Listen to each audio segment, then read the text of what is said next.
Hello everyone and I wish कि आप सब लोग ठीक होंगे।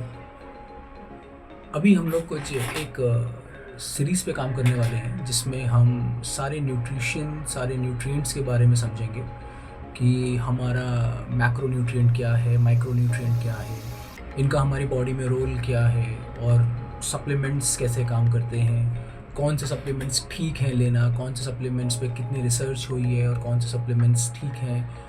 साथ ही साथ हम बात करेंगे कि हमारे सेल्स में किस तरह से डीजनरेशंस होती हैं, किस तरह से हम पे जो ये एंटी एजिंग की हम बात करते हैं या फिर हम एंटीऑक्सीडेंट्स की बात करते हैं, इन सब चीज़ों के बारे में हम बात करेंगे। और एक छोटे छोटे सीरीज़ यानी छोटे छोटे वीडियोस पे हम बेसिकली जो मेन चीज़ें हैं जो हमें जाननी चाहिए उसके बारे में हम बात करेंगे। तो इसी सीरीज़ में शुरुआत करते समय हम बात करते हैं सबसे इम्पॉर्टेंट चीज़ की, जो कि एक तरीके से आप मान सकते हैं कि स्टार्टिंग है।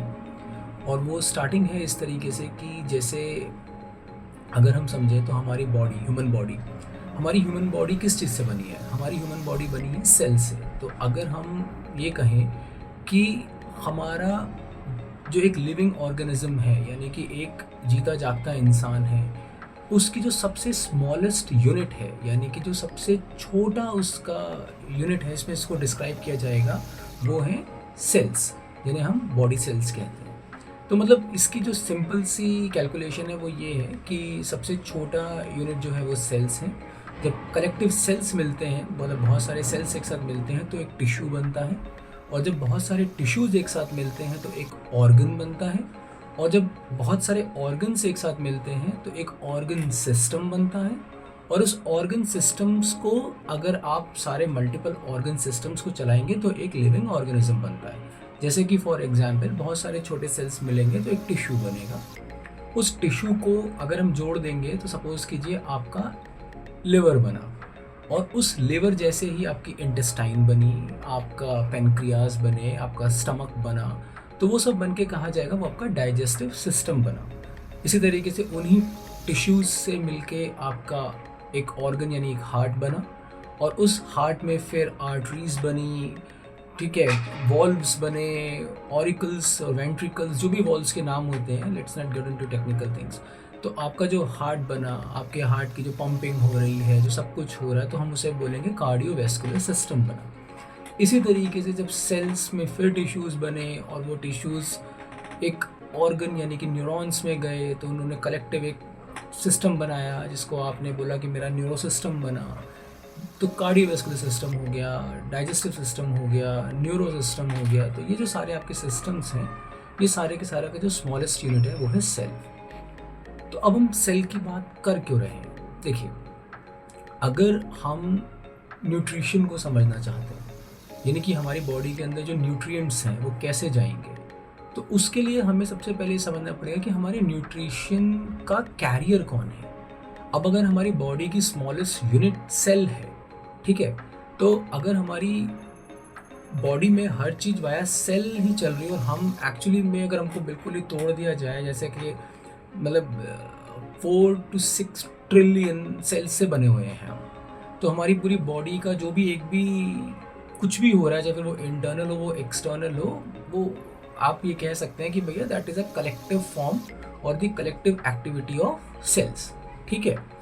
तो अब एक सिंपल सी बात ये समझनी पड़ेगी कि आखिरकार सेल्स की इंपॉर्टेंस क्या है। देखिए, सेल्स की बहुत इंपॉर्टेंस है, क्योंकि ब्रेक डाउन करना पड़ेगा ना किसी भी चीज़ को। अगर हम बड़ी चीज़ को अगर हम अपनी कोई क्वालिफिकेशन या फिर कोई पढ़ाई लिखाई की भी अगर बातें करते हैं, तो जब भी हम कोई चीज़ पढ़ना शुरू करते हैं, हम कितनी भी एडवांस लेवल की चीज़ें पढ़ें, बेसिक्स तो सिंपल ही होती है ना। तो जैसे A for apple, B for ball से फिर आप ए से चाहे फिर आप एडेनोसाइन ट्राइफॉस्फेट कहें, जिसे एटीपी कहा जाता है। तो मतलब स्टार्टिंग तो फंडामेंटली होती है। इसी तरीके से हमारी बॉडी का जो फंडामेंटल पार्ट है, वो जो बेसिक पार्ट है, वो सेल है। तो आप ये मान लीजिए, आपने खाना खाया, आपने डाइजेशन के लिए खाना खाया, तो जैसे आपने खाना खाया तो क्या करते हैं, आप खाने को च्यू करते हैं। च्यू के अंदर बहुत सारी चीज़ें होती हैं। फॉर एग्जांपल आज के टाइम पे मैं एक ब्रेड का एक एग ब्रेड सैंडविच ले लेता हूँ, या फिर एक चीज़ एग सैंडविच ले लेता हूँ, ठीक है। अब उसको मेरे अंदर मुझे पता है कि भाई उसमें कार्बोहाइड्रेट्स हैं वाया ब्रेड की फॉर्म में, चीज़ की फॉर्म में मुझे फ़ैट मिलेगा, प्रोटीन मिलेगा। अगर मैंने उसके ऊपर पीनट बटर या फिर कोई और स्प्रेड लगाया है तो मुझे फ़ैट कंटेंट मिलेगा। और उसमें बहुत सारी चीज़ें होंगी, मतलब जो खाने के पोषक तत्व हैं वो सारे के सारे खाने में ही तो छुपे हुए हैं, करेक्ट।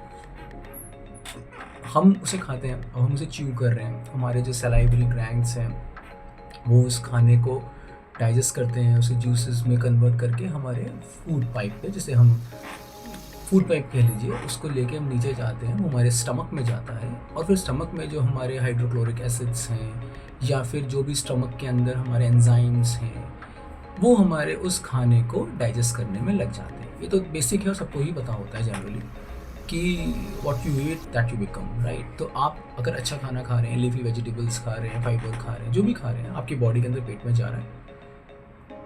पेट का जो अंदर सिस्टम है, जैसे मैंने समझाया, वो डाइजेस्टिव सिस्टम के थ्रू काम चल रहा है।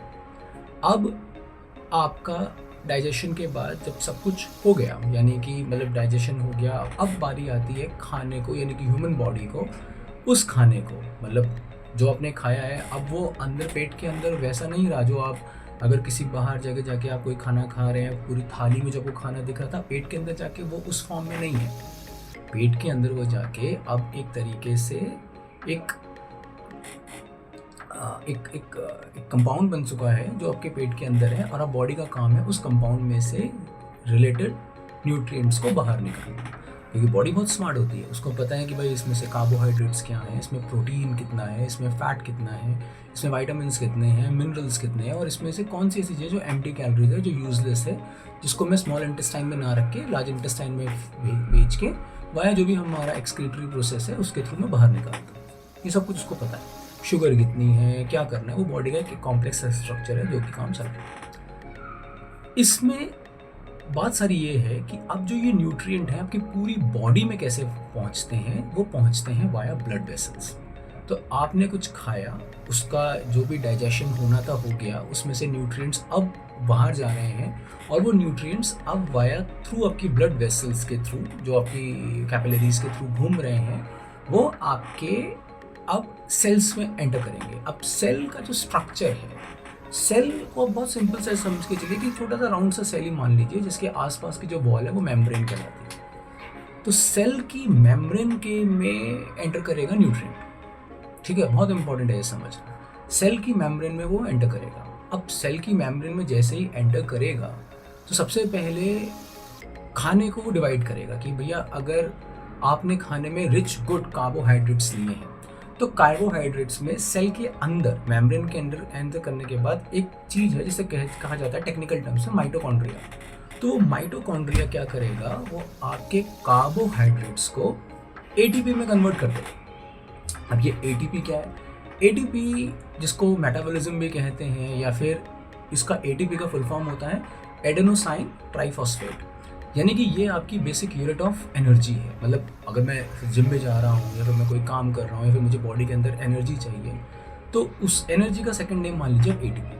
तो कार्बोहाइड्रेट्स में कार्बोहाइड्रेट्स आपके खाने में अच्छे कार्बोहाइड्रेट्स हैं, गुड कार्बोहाइड्रेट्स हैं, वो आपने जो डाइजेस्टिव सिस्टम से न्यूट्रिएंट्स में कन्वर्ट हुए, वो न्यूट्रिएंट्स वाया सेल मेम्ब्रेन से एंटर किया।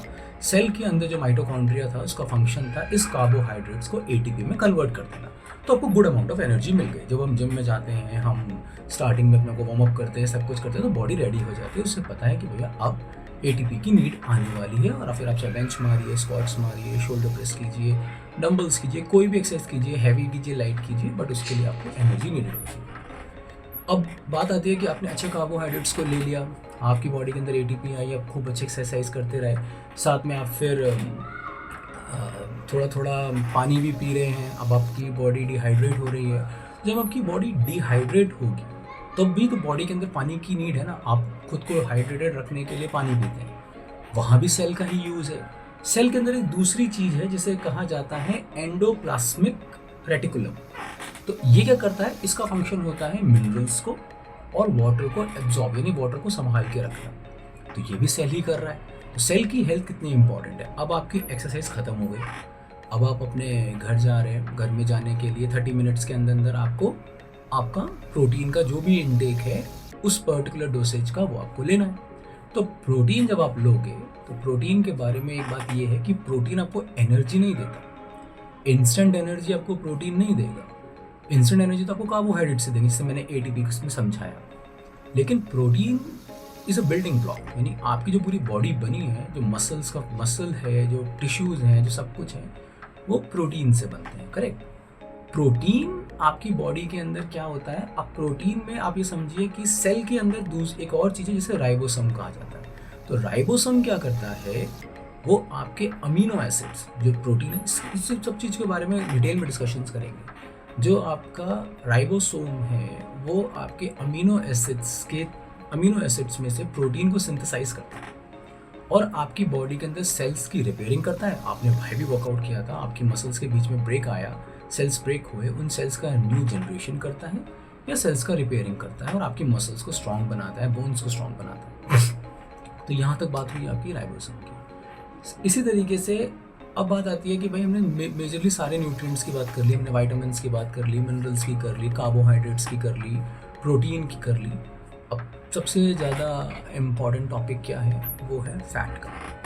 तो देखिए, फैट एक एनर्जी रिजर्वोयर है बॉडी की टेक्निकल भाषा में, कि बॉडी फैट को ऐसा मानती है कि इस एनर्जी की नीड कभी फ्यूचर में पड़ी तो यहीं से निकालेंगे। सेल्फ कैनिबलाइज बॉडी खुद को करती है, यानी खुद को खाती है जब बॉडी को नीड होती है। तो फैट आपकी बॉडी के अंदर एक ड्रॉपलेट के वे में सेव होता है। तो अभी मान लीजिए कि एक्यूमुलेटेड फैट होता चला जाएगा तो वो जेली टाइप चीज जो है वो बढ़ती चली जाएगी, इसलिए हम थोड़े मोटे दिखते हैं, हमारा स्ट्रक्चर चेंज हो जाता है। तो अब ये जो सारी हमने बातें करी हैं, ये इसीलिए करी है क्योंकि आने वाले टॉपिक्स में जब हम सिस्टमेटिकली न्यूट्रिएंट्स को समझेंगे कि कार्बोहाइड्रेट्स का क्या फंक्शन है, प्रोटीन का क्या फंक्शन है, फैट का क्या फंक्शन है, वाइटामिन्स कैसे काम कर रहे हैं, मिनरल्स कैसे कर रहे हैं, वाटर का क्या फंक्शन है, उन सब चीज़ों में हमें सेल को समझना पड़ेगा। और सेल की जो अंडरस्टैंडिंग है वही अंडरस्टैंडिंग ओवरऑल आपकी बॉडी में आपको कोई भी गोल अचीव करने में हेल्प करेगी। Thank you.